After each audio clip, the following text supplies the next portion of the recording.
Bom dia a todas e a todos. Nós vamos então começar esta nossa sessão de seminário que pretende cruzar a temática da religião com outras áreas científicas e outras áreas de investigação do SES. Esta é a terceira sessão. A primeira foi sobre a religião e a solidariedade em tempo de crise. A segunda foi sobre a religião e política. E esta terceira vai ser sobre a religião e epistemologia do Sul. Nós temos uma programação que, em princípio, se vai estender até o ano de 2015 e é com muito gosto que verificamos que todos os colegas aqui do SES que temos convidado para estarem aqui connosco e cruzarem as suas temáticas de investigação com as do Policredos têm participado com gosto e têm dito que sim senhor, têm acolhido a iniciativa com entusiasmo. Hoje, então, nós temos esta sessão sobre a religião e epistemologia do Sul. Nós vamos ter, não sei por que ordem é que querem falar, com vocês decidem.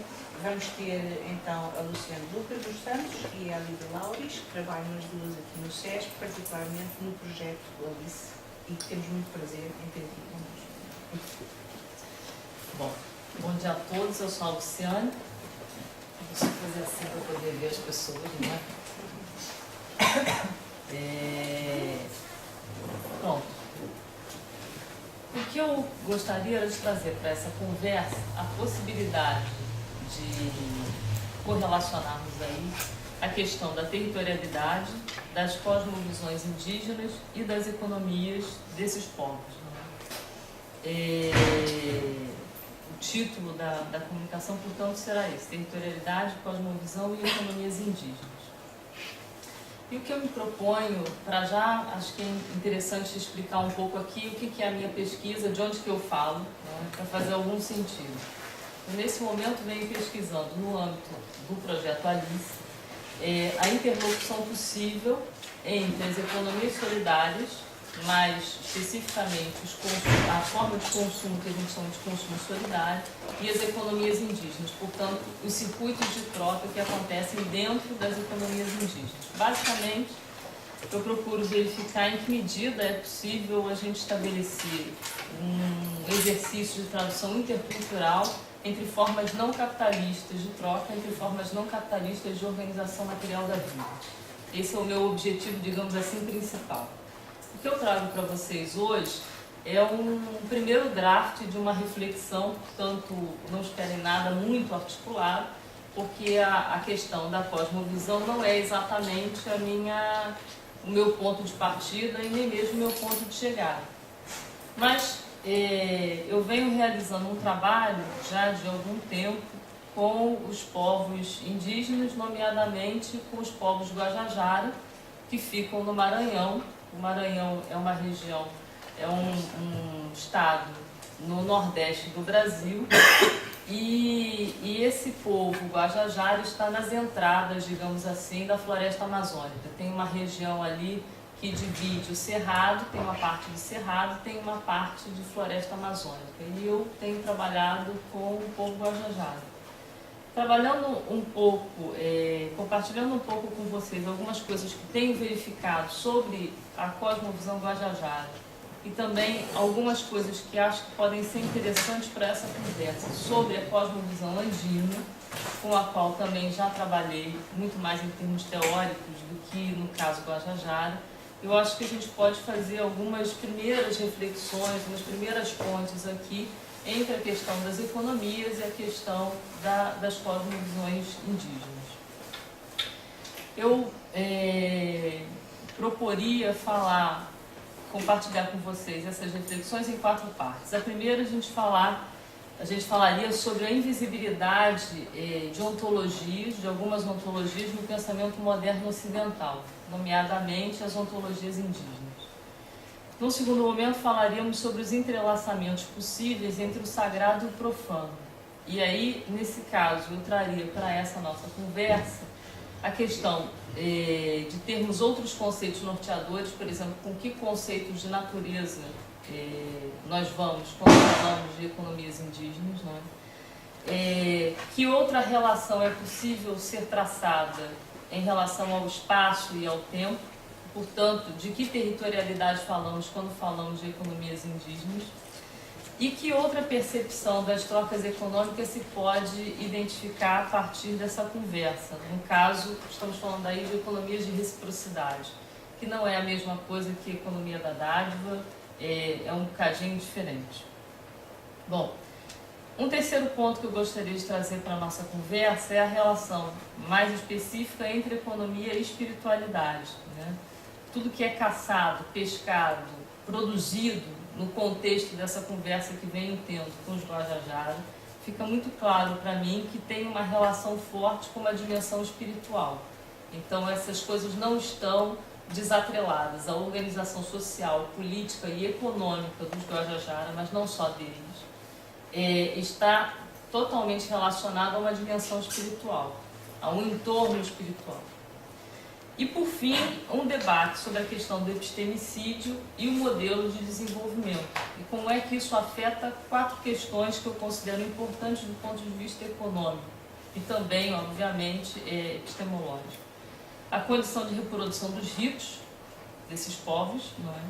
A provisão de alimentos, a terra como um espaço de reprodução ontológica e epistemológica desses modos de viver, desses modos de existir, e a condição de contemporaneidade, ou a recusa na condição de contemporaneidade, não é, desses povos com relação ao pensamento moderno ocidental. Então, a minha proposta é passar um pouco por esses 4 pontos, de novo lembrando que aqui é mais um draft, uma tentativa de aproximação, do que propriamente uma reflexão muito consolidada no que diz respeito às cosmovisões. Em relação ao primeiro ponto, a invisibilidade das ontologias, eu acho que a primeira coisa que a gente deveria ter em conta é que quando a gente fala de religião, a gente está falando de um elemento que é estruturante nas sociedades. É estruturante, inclusive, no sentido de que nos permite, ao olhar para a religião nos permite ver os valores predominantes numa sociedade. É curioso observar que, entretanto, quando a gente fala do Ocidente, ou dos Ocidentes, considerando que, da mesma forma que pode ser equivocado pensarmos que existe um só Oriente, também pode ser equivocado pensarmos que existe só um Ocidente. Mas, ao olharmos para esse, digamos, pensamento predominante moderno ocidental, é interessante observar que os modelos religiosos que foram contemplados ou foram aqueles que surgiram no contexto desse mesmo pensamento, ou então que contrastaram visivelmente com ele. É o caso, por exemplo, do Islã, que desde o século XV, se eu não estiver equivocada, já está ali de alguma forma nesse caldeirão de reflexões. Por outro lado, o que a gente tem, como vai mostrar o Eduardo Said, não só ele, é uma série de ficções, uma série de invenções, uma série de equívocos sobre a alteridade. E nesse sentido, eu chamo a atenção para uma frase interessante do Eduardo Said, que ele fala do desejo do Ocidente mudar o mapa do Oriente Médio como se as sociedades antigas fossem amendoins a serem sacudidos num frasco. É uma metáfora bem interessante, não é? Essa maneira de se pensar que as coisas podem se modificar simplesmente porque assim desejamos que elas se modifiquem. E nesse sentido, acho que é interessante a gente observar como, nesse momento, temos uma invisibilidade, um silenciamento de outras formas de ser, existir, pensar e prover.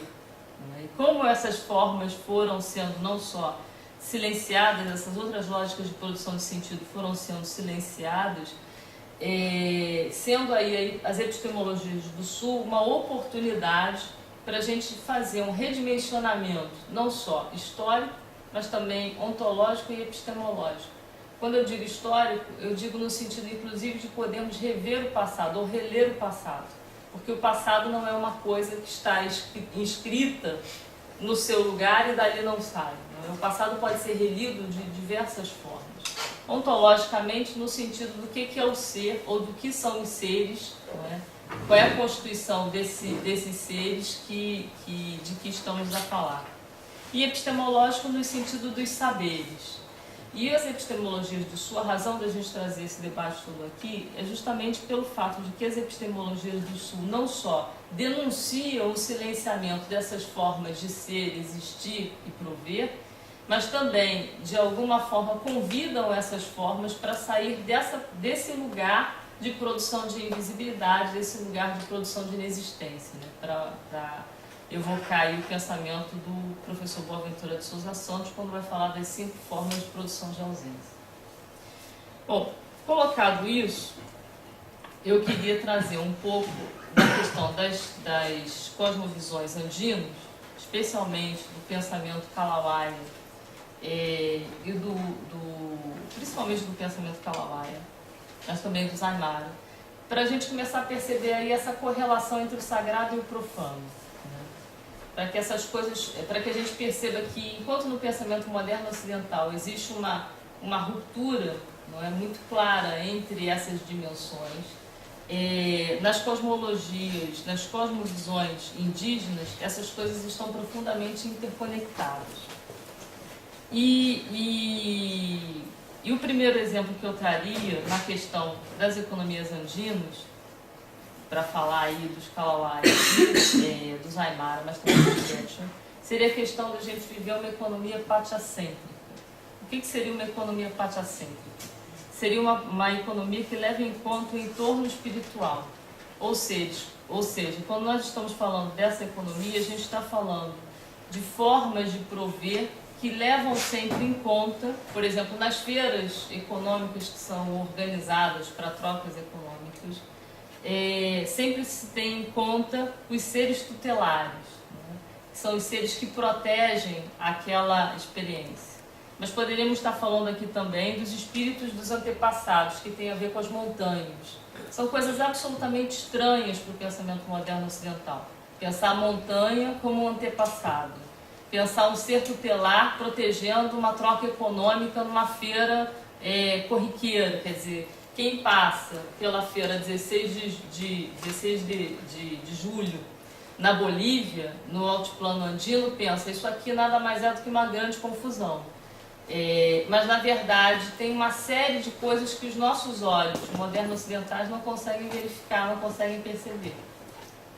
E uma delas é exatamente o fato de que a economia andina é uma economia nitidamente patiacêntrica, baseada em Pachamama. Entendendo que Pachamama aqui não é natureza no sentido de um recurso natural, como muitas vezes nós tendemos a pensar. A natureza, inclusive, tem uma forte conexão com a ideia de família. Família essa que nada tem a ver também com os laços consanguíneos da forma como nós os concebemos. Nós entendemos que laços consanguíneos são laços entre pessoas que efetivamente pertencem a uma mesma família. Pertencer a uma mesma família aqui, do ponto de vista da economia andina, pode ser você ser um cultivo, você ser um milho. O milho pode fazer parte da sua família. Então, assim, aquilo que você cultiva é tão consanguíneo, digamos, seu, quanto seu pai, quanto sua mãe, quanto seu tio ou sua sobrinha, digamos assim. E nesse sentido, essa natureza, ela vem evocar, primeiro, uma diferença muito grande da separação natureza-cultura que nós temos no pensamento moderno ocidental. Aqui, essa divisão não se manifesta, não é? E essa relação de natureza, ela está muito próxima, ela está tão próxima da questão espiritual, a ponto de se pensar que pode fazer parte da família alguma coisa que nos é, em princípio, completamente fora. Não é? Isso permite que haja uma leitura de sinais. E vou passar muito rapidamente por isso, porque queria falar mais sobre os Guajajaras. Mas a leitura de sinais aqui é, por exemplo, o seguinte: os anciãos andinos são capazes, por exemplo, de identificar no uivo da raposa a proximidade do tempo da semeadura. Consegue perceber que o uivo da raposa representa que os tempos férteis, que a fertilidade da terra está acontecendo, né? Claro que houve muitas tentativas no sentido de identificar o que afinal de contas, o uivo da raposa queria significar. E, embora existam modelos matemáticos, inclusive, para pensar o uivo da raposa, ninguém conseguiu entender por que os anciãos são capazes de ler o uivo da raposa. Porque a questão aí não é se o uivo da raposa representa alguma coisa, porque há muitas explicações que se pode dar.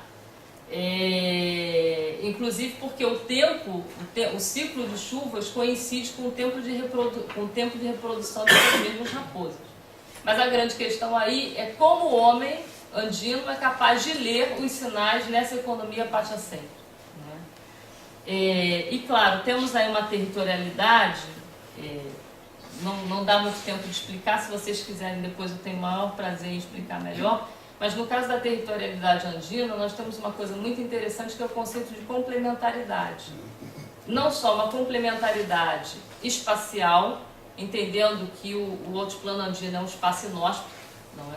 E, portanto, você tem ali uma divisão, por exemplo, você pegar as regiões da montanha, você vai ter divisões que são chamados pisos ecológicos em função da altitude que permite certos cultivos e não outros.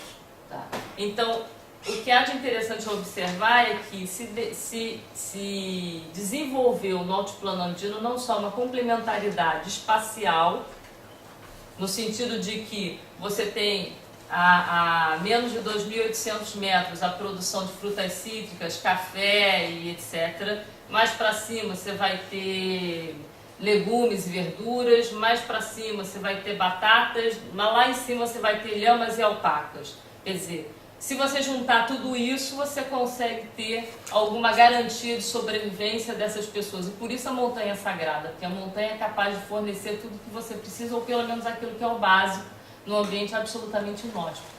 Mas o interessante é observar que não só tem uma complementaridade espacial, mas uma complementaridade entre as pessoas, no sentido de que é esperado que essa produção seja coletiva para garantir que todos possam usufruir de todos esses produtos. Não é? Entendendo que muitas vezes a produção significa que aquela família vai andar dias até chegar ao espaço onde vai poder produzir uma outra coisa. Mas eu não vou entrar muito nesse assunto agora, mas só para vocês terem uma ideia de que a territorialidade é uma das coisas que mais define o altiplano andino e que está evidencia profundamente essa correlação entre a cosmovisão, entre o respeito à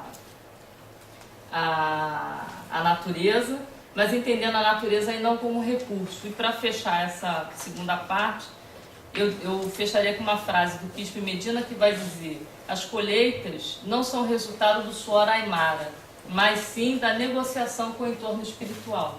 Só para entenderem, né, que o que eu estou dizendo aqui não é uma fantasia minha, é que realmente as pessoas pensam dessa forma. Né? E isso nos leva a uma outra questão, que é a desaparição. Por exemplo, assim como no pensamento moderno ocidental a gente vai ter uma ênfase no indivíduo, aqui nós vamos ter uma ênfase realmente no coletivo, a ponto de haver uma desaparição na língua aimara, para dar o exemplo dos aimaras, a desaparição do eu. Não existe a palavra eu em aimara. Nós temos 4 pessoas, Juma, Juassa, Naya e Jupa, sendo que a primeira e a mais importante é você e os seus. E se fosse para falar de mim, é sempre eu e os meus, sem você e os seus. Só para vocês terem uma ideia de como nós estamos falando de uma cosmovisão completamente diferente, onde o coletivo tem uma importância absoluta. Mudando agora de papo para ganso, mas fechando aí no raciocínio em torno dessa, mostrando uma outra possibilidade de encontro dessa espiritualidade com as economias, eu traria a experiência agora no Brasil dos Guajajaras. Quais seriam as 2 coisas mais importantes para dizer, que eu acho que não só valem para a economia andina, mas valem sobretudo para a economia guajajara que eu apresento para vocês agora? É que tudo que se produz, se caça, se pesca, tem uma explicação que não é só econômica. Da mesma forma que a qualidade do que eu produzo, a qualidade do que é produzido, depende do compromisso dos homens com o entorno material e espiritual.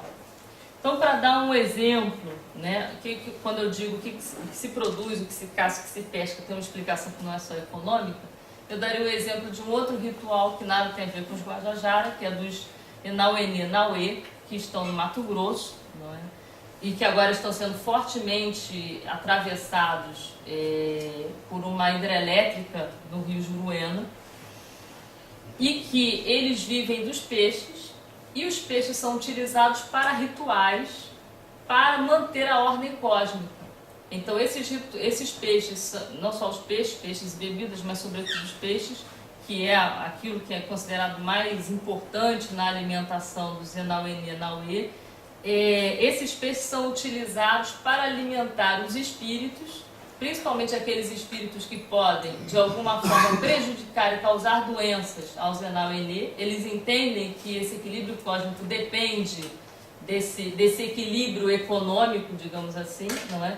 E hoje, essa experiência está sendo forte, esse ritual, inclusive, foi considerado pela Unesco, se eu não estou equivocado, Patrimônio Cultural da Humanidade, e, no entanto, esse ritual hoje está ameaçado exatamente porque a hidrelétrica impede esse acesso aos peixes, não é?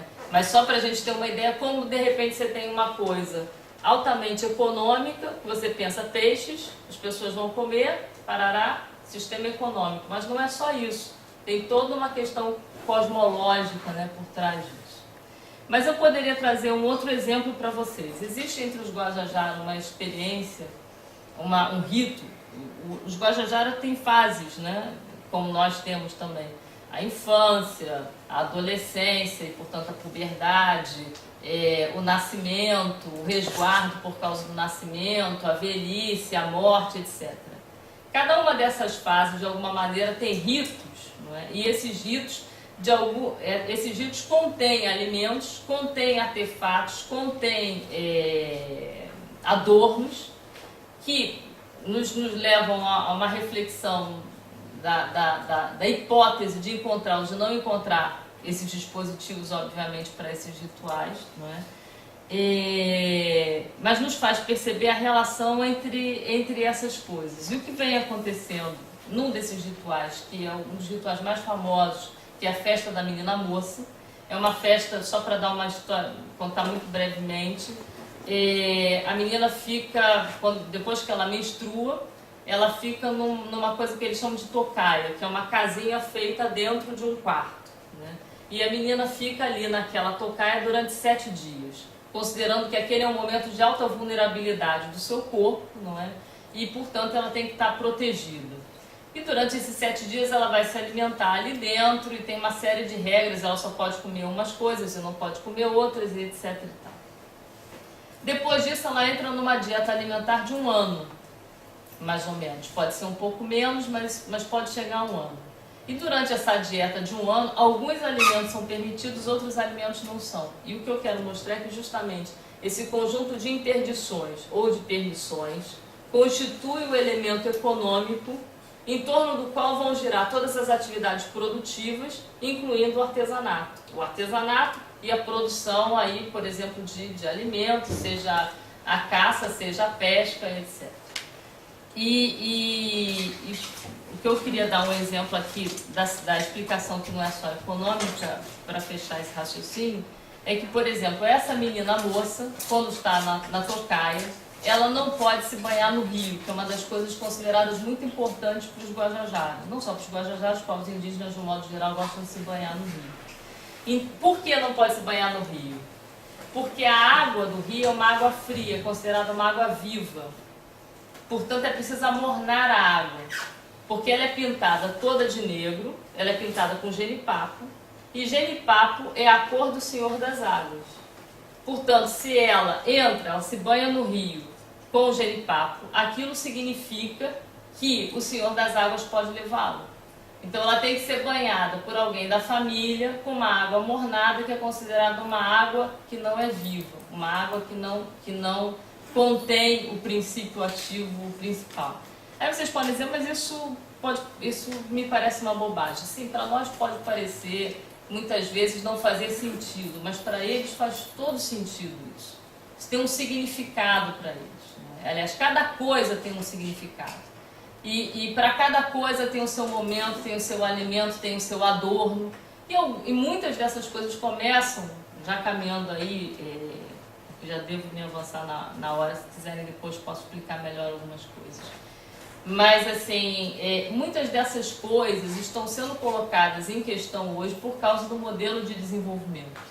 Por exemplo, um dos adornos que é utilizado nessa festa da menina moça, né, que eu estou contando aqui muito rapidamente, não dá para dar conta do valor desse evento, não é? Que é chamado de Festa do Muqueado.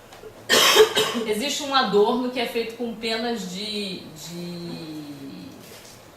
arara, que é uma coisa altamente rara de conseguir, não é? Penas de arara e plumas de gavião. Num determinado momento, essa menina tem um adorno que é feito com penas de arara, vermelhas, não pode ser qualquer pena, né? E depois, de madrugada, quando ela sai, sai do lugar onde as outras também vão sair junto com ela, ela tem um outro adorno, e esse adorno agora são feitos de plumas esses adornos são feitos de plumas de gavião, que é uma coisa absolutamente rara, não é fácil conseguir. E o que vai acontecendo é que, com esse cerceamento, né, com essa impossibilidade das terras, cada vez mais os rituais vão ficando difíceis de serem feitos, porque os alimentos não são encontrados. Por exemplo, as caças, que são absolutamente importantes para os Guajajaras, já não estão disponíveis na mesma quantidade. O que significa que as dietas alimentares já não são as mesmas. O que significa que os adornos já não são os mesmos. O que significa que os artefatos de cestaria, que têm uma ligação profunda com os rituais, também já não são os mesmos. Quer dizer, as coisas têm sido modificadas muito fortemente por causa do modelo de desenvolvimento e, obviamente, eles não estão completamente à parte disso. A alimentação dos Guajajara hoje tem se modificado bastante. É muito interessante, na conversa com eles, verificar como algumas coisas que não faziam parte da imaginação deles passa a fazer, como, por exemplo, o Nescau. Nescau, biscoito recheado, macarrão, o arroz. É muito comum você chegar e você, por exemplo, comer carne, arroz e feijão. Quando, na verdade, eles não plantam, eles até podem plantar arroz, mas isso não é a essência, né? É muito mais comum eles plantarem mandioca, porque eles precisam fazer farinha, e farinha de puba, que é feita com a mandioca fermentada. Então, assim, os hábitos alimentares têm sido alterados, não é? A entrada do Bolsa Família, e aí a gente fala da questão do Estado, né? O Estado tem entrado fortemente, não só com Bolsa Família, que aí nesse caso é realmente algo a se questionar. Bolsa Família tem introduzido uma hierarquia entre as pessoas, porque aí entra dinheiro, um elemento que é diferente, não é? Você tem normas, tem formas de redistribuição e de reciprocidade dentro das aldeias. Mas a partir do momento que o dinheiro entra, uma outra lógica, que é uma lógica de acumulação, é introduzida, né? Então, isso só para dar um dos exemplos, né? A alimentação tem se alterado, uma porção de coisas tem acontecido e pronto, eu teria 250 mil coisas para dizer, mas realmente, para fechar, o que eu gostaria de dizer, gostaria de deixar como reflexão para vocês primeiro, como algumas ontologias são transformadas em residuais, né? Como a gente vive, para usar um termo aí do Nelson Maldonado Torres, um racismo epistêmico, né? No sentido de silenciamento e de invisibilidade de outros saberes, de outras formas de estar no mundo, né? Lembrando que isso faz parte daquilo que o Boaventura vem dizendo, que é um pensamento moderno ocidental que opera por meio de linhas abissais. Então, essas ontologias estão no lugar das linhas abissais, né, fortemente. O Estado é um lugar que merece aí um debate maior, né, também evocando o Boaventura nos seus últimos escritos, principalmente em relação à fusão de um mercado político e de um mercado econômico. A gente tem vivenciado um colonialismo interno muito forte no Brasil, porque o agronegócio está subindo e junto com o agronegócio a gente tem ali um forte avanço da fronteira elétrica, não é? Quer dizer, fala-se muito na fronteira agrícola, mas existe também uma fronteira elétrica. E essa fronteira elétrica é justamente a que está colocando em xeque hoje o ritual do Zenauê e Nenauê, como eu falava para vocês no Mato Grosso, não é? mas vem funcionando essas hidrelétricas, para usar um termo do Vivanathan, como verdadeiras tecnologias vivisseccionais, não é? Como experimentos que estão sendo feitos com comunidades. Nesse momento, Rondônia está debaixo d'água. Rondônia é um outro estado no Brasil que está debaixo d'água por causa de uma hidrelétrica, né? E assim como essa hidrelétrica, nesse momento estão sendo pensadas 16 hidrelétricas só na bacia do rio Tapajós. E o Tapajós é um rio que é constituído do Juruena, que é aquele que eu falava do Zenauê, né? E de um outro rio que é o Teles Pires. O que a gente vem vendo hoje são terras, no caso das populações indígenas, são terras submersas, são plantas sagradas que são submersas e que fazem com que determinados rituais simplesmente não possam acontecer mais. E isso não é só nesses que eu estou mencionando. Se a gente for para os Tuxá, que estão no Nordeste, na região do Rio São Francisco, é a mesma coisa. O Tuxá falando que antigamente eles tinham autonomia financeira e hoje já não tem mais, porque simplesmente as terras estão submersas. E com as terras as plantas sagradas também foram submersas, né? O que fica então para a gente pensar é como é que a gente ultrapassa essa economia, ou como é que a gente reinventa a economia, né?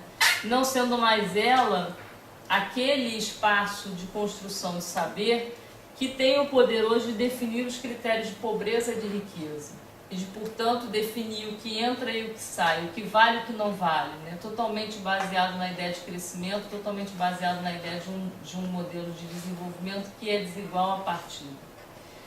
E pensar, como vem propondo Boaventura, em que medida a gente pode, no âmbito das epistemologias do Sul, desenvolver diálogos interculturais entre essas experiências silenciadas, entre essas ontologias silenciadas, no sentido delas se articularem politicamente. Isso hoje no Brasil vem acontecendo, não é?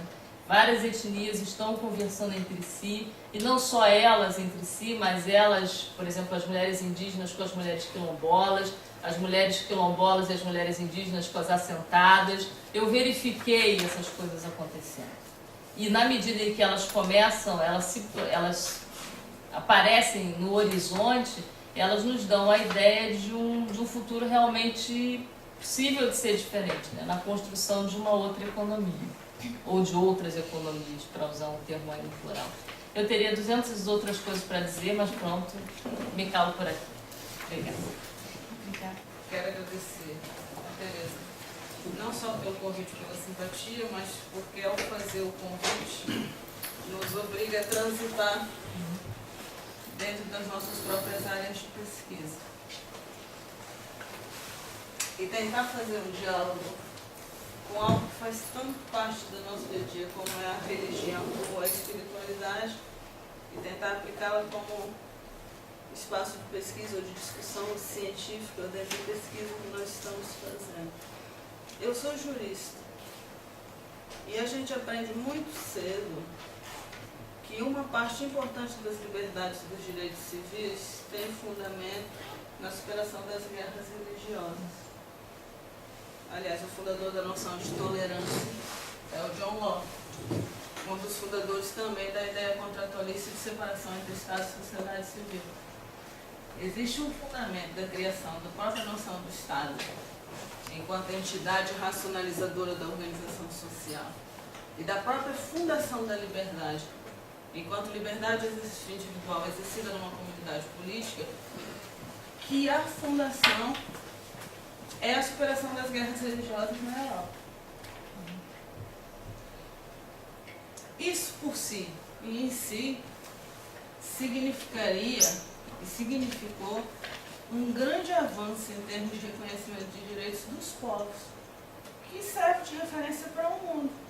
E, de certa forma, fundou uma entidade que é uma entidade propagadora das noções de desenvolvimento, que é a entidade que nós chamamos de Estado de Direito,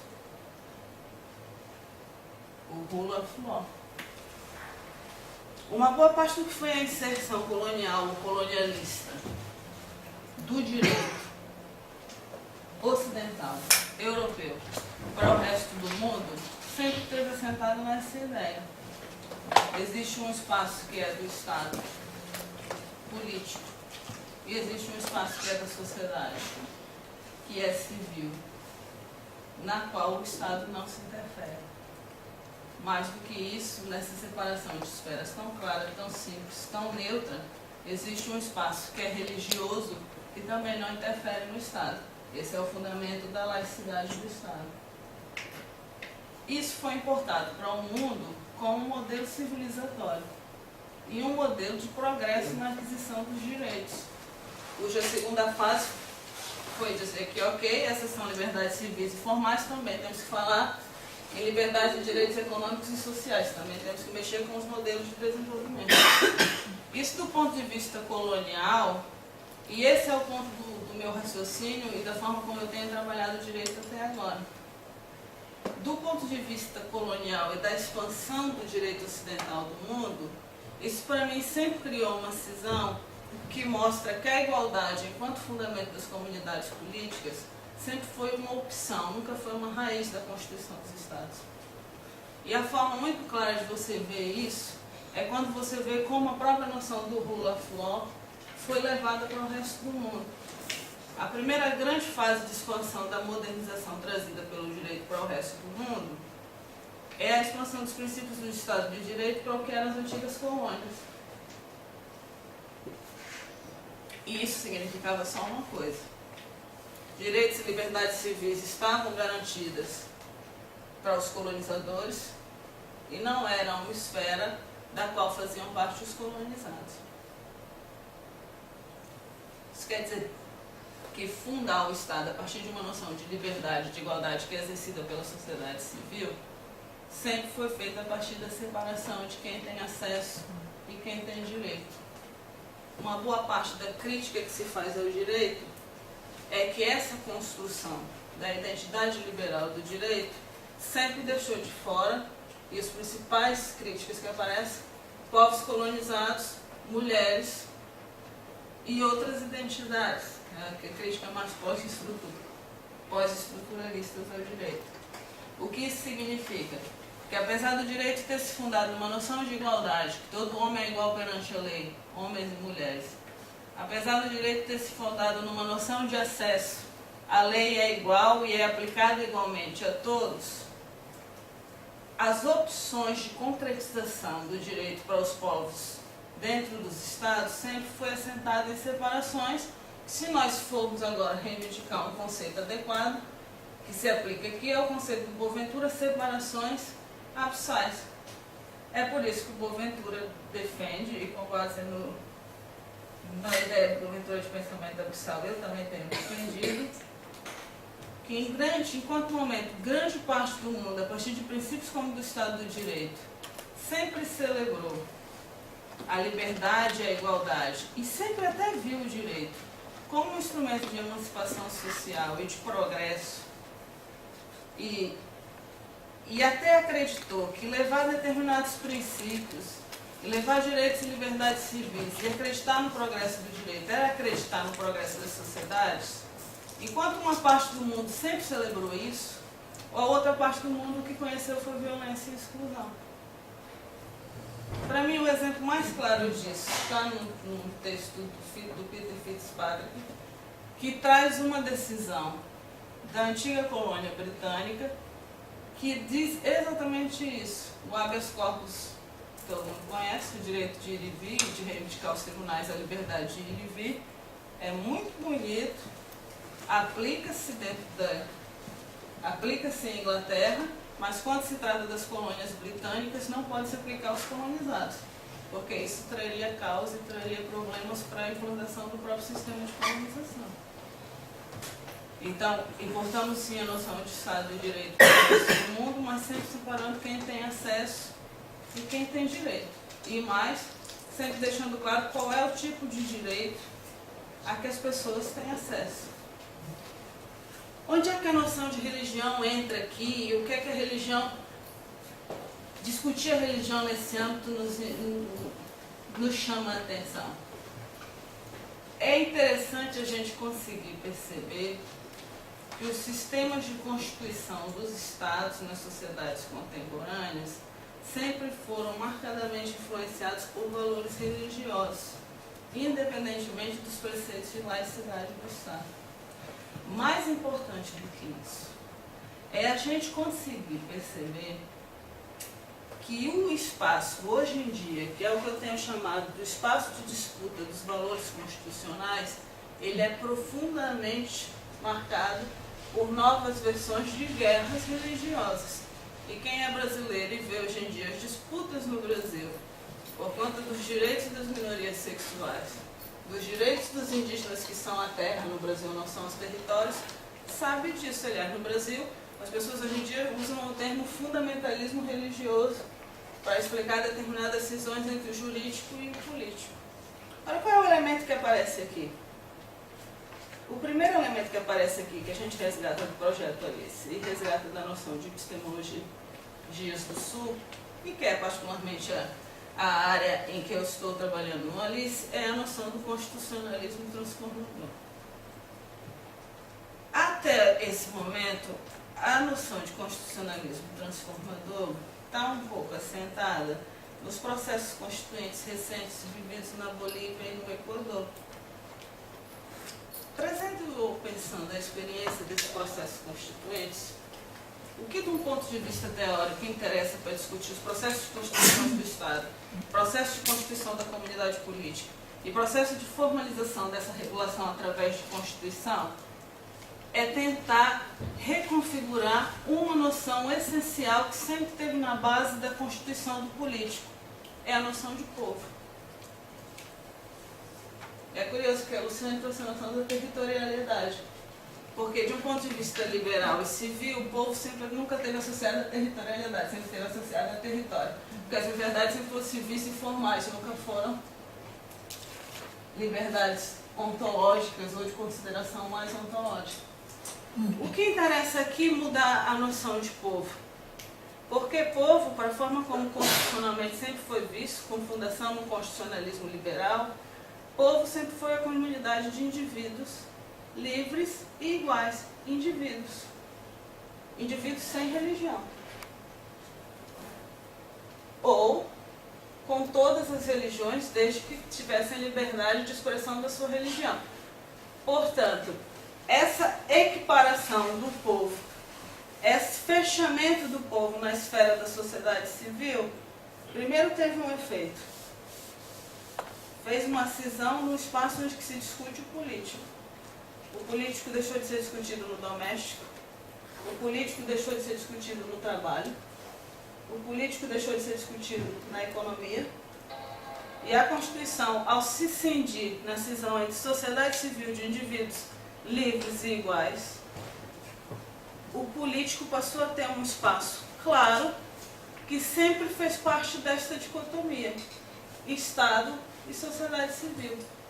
Portanto, deixou de interessar na constituição do povo livre e do povo igual, deixou de interessar se as mulheres tinham ou não tinham interesse igual, porque esse campo era doméstico. Deixou de interessar se as populações indígenas tinham ou não tinham acesso ao direito, porque esse espaço de constituição político nunca foi nacional. A proposta de integração nacional sempre foi de uniformidade, sempre foi monocultural. E, portanto, o espaço de reivindicação dos direitos indígenas sempre teve parte disso. Qual é a transformação que aqui ocorre? É abrir mão do constitucionalismo transformador, da noção de povo enquanto entidade igual e monocultural. E isso é uma cacetada na noção de igualdade jurídica e formal. E isso é uma reconfiguração total na discussão das liberdades civis. Não é à toa, se a gente reivindica esse povo multicultural, não é à toa, por exemplo, que num país como o Brasil, uma boa parte da discussão de disputa dos valores constitucionais seja incida sobre a liberdade de expressão. nunca deveria ter sido objeto de discussão num Estado que funcione a partir de noções de igualdade jurídica formal exemplares, a discussão da liberdade de expressão. Só o é porque espera-se uma reprodução monocultural, individual e formal do povo, a qual o próprio povo nunca correspondeu. E nunca nem vai corresponder. Espera-se uma reprodução da noção de família, a qual as famílias, como se reproduzem, nunca corresponderam. Nunca vão corresponder. Aliás, quem escreveu as constituições sempre souberam disso. Eu não, agora, recentemente, fiz uma entrevista com uma pessoa que teve um papel formador no processo constituinte brasileiro.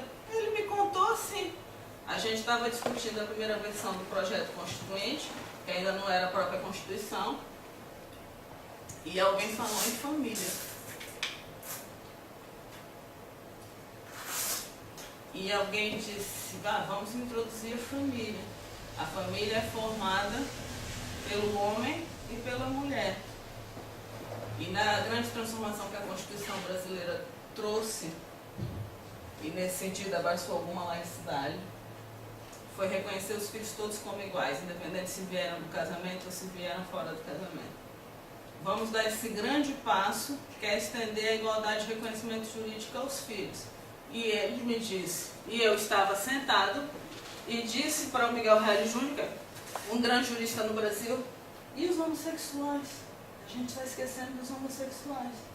E ele me respondeu, a sociedade não está preparada para isso. Todo o processo de formação constituinte sempre foi feito por opções, e as opções nunca foram de igualdade, sempre foram de exclusão. Esse exemplo, para mim, é muito determinante. Não é à toa que depois a gente devolve para um campo que é de disputa dos valores constitucionais a própria reivindicação de identidade do povo. Quando esse espaço de disputa constitucional transcende a própria forma da Constituição, a única maneira de mudança é a reformulação do próprio processo constituinte, e é a reescrita da Constituição. E é aqui que surge a noção da epistemologia do Sul. Essa é a ideia de que, através do Sul global, a gente pode reconhecer ou recolher lições que podem servir ou indicar o futuro das sociedades. Primeiro, transforma a noção de progresso. Progresso sempre teve um sentido, aqui falando em direito. Estado de direito altamente consolidado na Europa, Estado social de direito altamente consolidado nos países do norte da Europa, que fundavam uma noção de progresso que os outros países todos tinham que acompanhar. Desenvolvimento é espalhar o Estado de Direito para o resto do mundo todo. Refundar a noção de progresso é dizer, olhem para os momentos constituintes, olha para a Constituição do povo a partir da Bolívia e do Equador. Olhem para a nova Constituição da comunidade política. E agora, primeiro, questionem a própria noção de fundação da Constituição. A Constituição foi criada como um momento fundador que regula o futuro das sociedades. E quem diz regula, diz uniformiza. Quem diz regula, diz monoculturaliza. Quem diz regula, tira um espaço de reidentificação e de reconhecimento das entidades ou reduz ao próprio reconhecimento trazido dentro das constituições. A própria incapacidade da forma da Constituição lidar com o elemento subjetivo povo levou à reformulação dos processos constituintes na Bolívia e no Equador. O reflexo disso, no Brasil, é a disputa que se vive dos valores constitucionais vigentes. Tendo o Brasil recentemente aprovado uma nova Constituição em 1988, e não estando preparado do ponto de vista das disputas políticas para se colocar radicalmente a noção da reescrita da Constituição, o espaço de disputa dos valores constitucionais no Brasil tem se dado nos tribunais. Uma boa parte dessas disputas são disputas de valores que se prendem com valores religiosos. Você tem 3 grandes decisões no Brasil que trouxeram disputas de valores em que a religião e a institucionalidade religiosa enquanto representação teve peso. A questão dos fetos anencéfalos, a equiparação da união de fato entre homem e mulher para a união de fato dos casais homoafetivos e as células estaminais. Tudo isso são decisões recentes do Supremo Tribunal Federal, em que toda a disputa se deu a partir de representação e de valores da institucionalidade religiosa, chamamos assim. Todos eles tiveram reconhecimento por parte dos tribunais, num sentido em que não favoreceu a Comissão Nacional dos Bispos do Brasil, não favoreceu quem estava disputando ali valores como a vida, que nesse sentido não queriam a aprovação. A discussão dos fetos anencéfalos é uma discussão antiga no Brasil, antiga, porque o Código Penal, e é até agora a única discussão sobre o aborto que a sociedade brasileira avançou de um ponto de vista jurídico, não avançou de um ponto de vista legislativo e não avançou, e a reivindicação do movimento social é mais ampla que essa. O Código Penal traz as 3 opções de exclusão da culpabilidade para o aborto, e entre elas nunca incluiu a hipótese do feto anencéfalo, que a partir do nasce e a seguir não tem vida, só tem o momento do nascimento. É um sofrimento para uma mulher carregar a criança, tendo diagnosticado, sabendo que a criança a partir do nascimento vai morrer. Aquilo nunca teve contemplado no Código Penal. E o STF demorou anos. Passou uma decisão unilateral de um só juiz, monocrática, que autorizava algumas mulheres a fazerem o aborto, no caso do feto anencéfalo, e só recentemente o STF reconheceu o direito das mulheres que quiserem fazer aborto no feto anencéfalo fazer. O fez contra o próprio Procurador-Geral da República, que defendendo o direito à vida e o valor à vida, era contrário à aprovação. Células estaminais, só recentemente o STF aprovou a utilização de células estaminais para pesquisa e aplicação em pesquisas científicas. União de fato aplicada aos casais homoafetivos, só recentemente o STF aprovou e reconhecendo o direito dos casais homoafetivos terem o mesmo tipo de reconhecimento jurídico dos casais heterossexuais. 2 elementos aqui.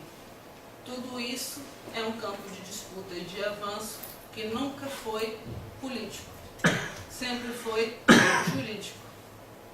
A forma como se coloca as disputas, quando os valores constitucionais cindem as sociedades e quando a representação político-partidária não traz essa diversidade em si, faz com que os tribunais acabem tendo um papel de reconhecimento de direitos que não se esperam do legislativo. Isso é o que normalmente se chama de função contra-majoritária dos tribunais.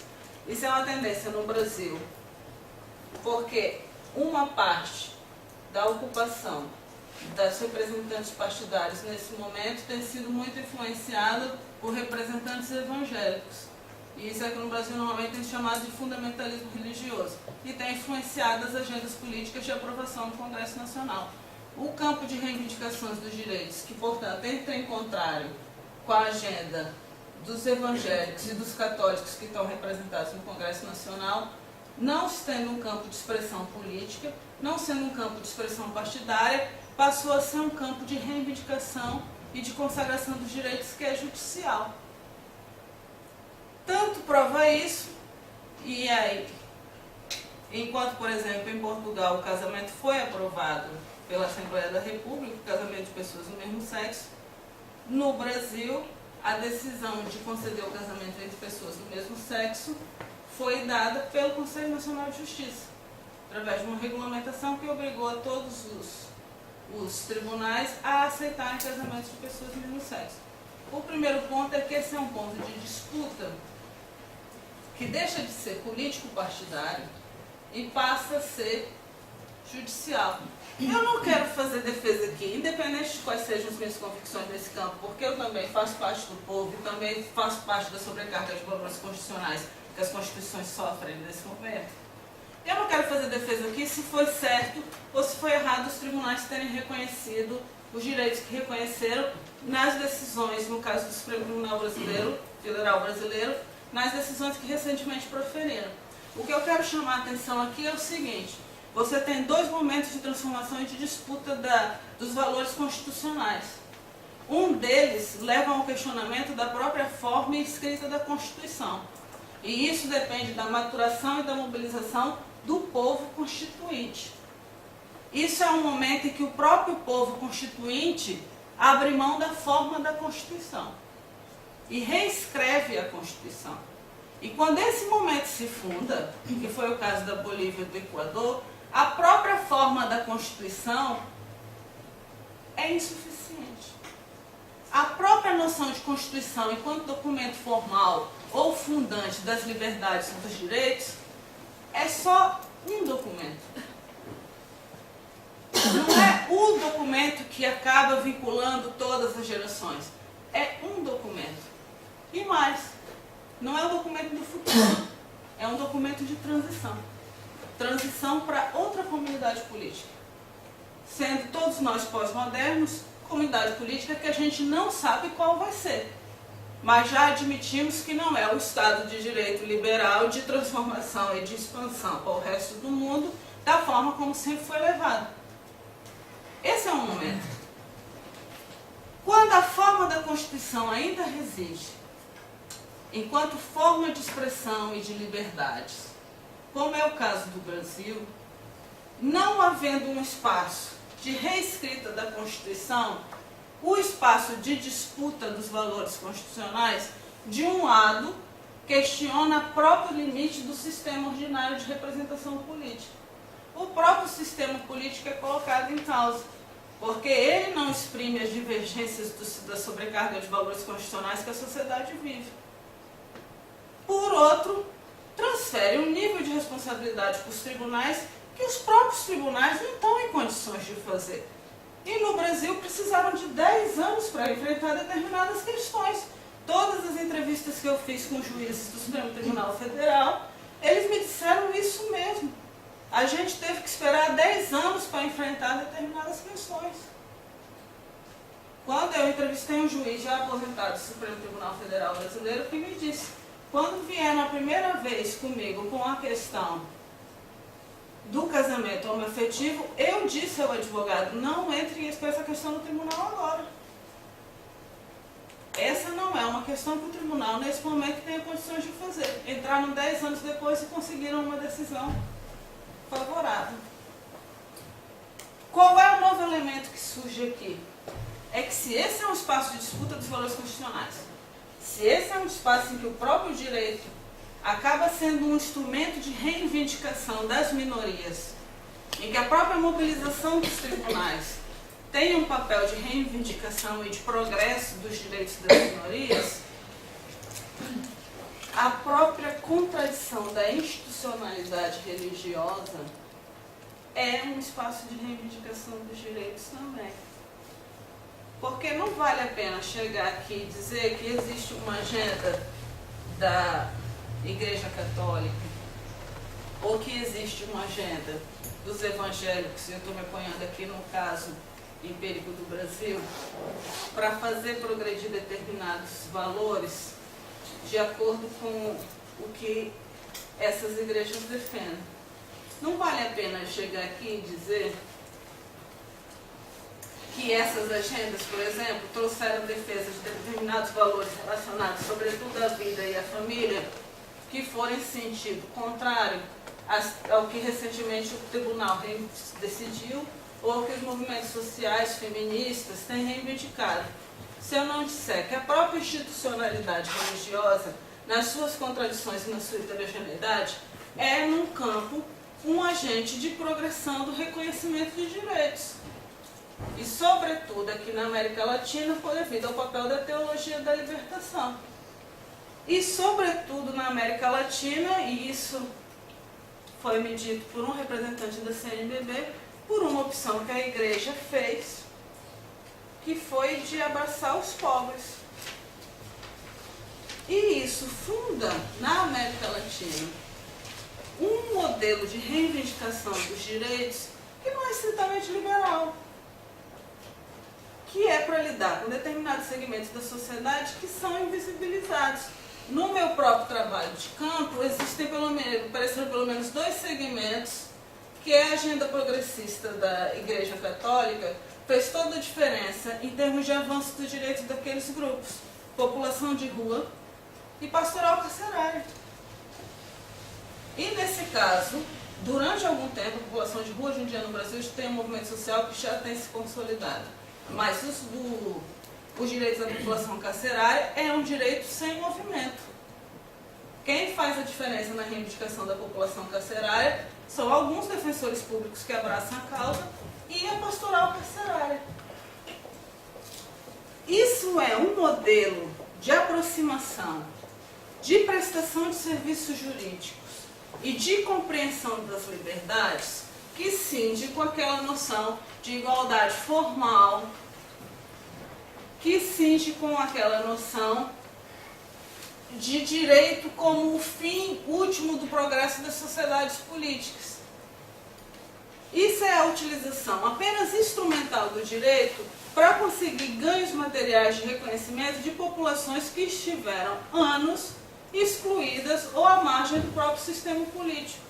E isso, no Brasil, em graus de invisibilidade, quando os grupos estiveram ligados a graus de invisibilidade maior, como a população de rua ou a pastoral carcerária, sempre foi levado pela Igreja Católica, sempre foi levado por segmentos da teologia da libertação.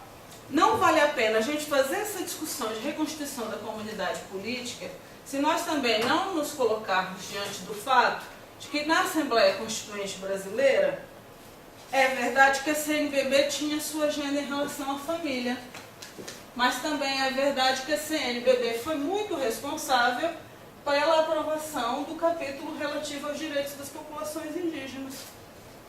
Isso, no campo, representa uma outra coisa.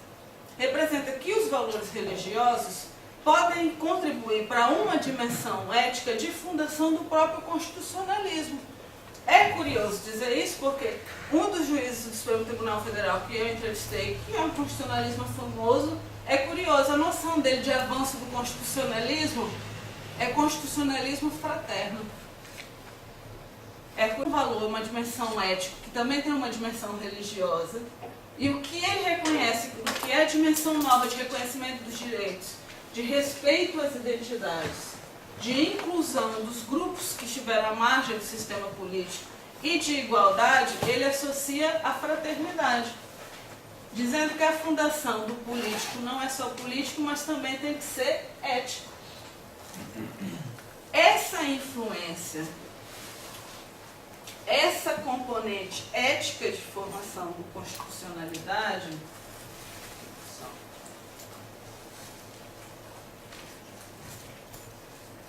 recoloca os valores, a sobrecarga, a disputa de valores constitucionais e o papel da discussão da espiritualidade ou da religiosidade em outro nível. Mas tem os seus limites na próprio processo de formalização do direito. É tão curioso você notar que este mesmo juiz que acredita na fraternidade como dimensão ética da Constituição, de reconhecimento da igualdade dos povos e de avanço no reconhecimento dos direitos, foi o mesmo juiz que me disse que o Brasil não reconhece povos indígenas na Constituição, reconhece etnias. Porque, palavras dele, toda a Constituição que tender a ser pluricultural traça o caminho do seu próprio fracasso. Porque o sucesso da implementação do direito, enquanto medida de organização legal e racional, é criar uniformidade. É tratar esse povo como massa homogênea de indivíduos iguais. Portanto, a fundação ou a refundação, quando é feita através do direito, é feita para reconhecer os limites do próprio direito. É feita para reconhecer o limite da própria forma constitucional. Ora, tendo dito isso, Onde eu acho, e foi aqui que eu me senti mais desafiada pelo conceito de Teresa,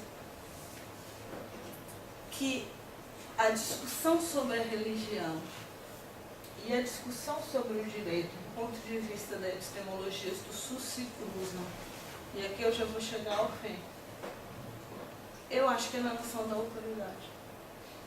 Eu ainda me lembro de assistir a Teresa na Biblioteca Joanina, na discussão sobre o novo Papa. E a Teresa dizia que o Papa assumiu através de regimes simbólicos muito significativos. Escolheu o nome Francisco, e a determinada altura dá os exemplos do que era significativo do ponto de vista simbólico, disse isso é só simbólico, mas na igreja essas simbologias não são insignificantes. Não sendo uma organização legal racional, sendo uma organização cuja legitimidade é mais tradicional, esses pequenos rituais têm mais significado. Mas eles são rituais tradicionais que reforçam também a autoridade. Curiosamente, o direito, que funciona através de um regime de legitimidade que é legal racional, não é tradicional, a legalidade e a racionalidade também servem para reforçar as autoridades. Porque, raios, para falar de progresso de direitos no Brasil, eu perdi tanto tempo nessa exposição falando dos tribunais constitucionais. Não existem no campo outras interpretações dos significados do direito que até são mais avançadas e mais progressistas do que a dos tribunais. Quando eu mesmo disse que o STF precisou de 10 anos para proferir determinadas condições do Brasil. Por que a gente se concentra tanto no estudo do avanço das instituições? Porque a autoridade de interpretação do direito é do juiz. A construção do progresso do direito ainda é feita através da autoridade formalmente reconhecida. O que me interessa enquanto discussão da refundação da comunidade política é reconhecer a diversidade da autoridade. A autoridade de significados, ou a constelação de significados de interpretação constitucional, tem que sair das mãos da autoridade só formal.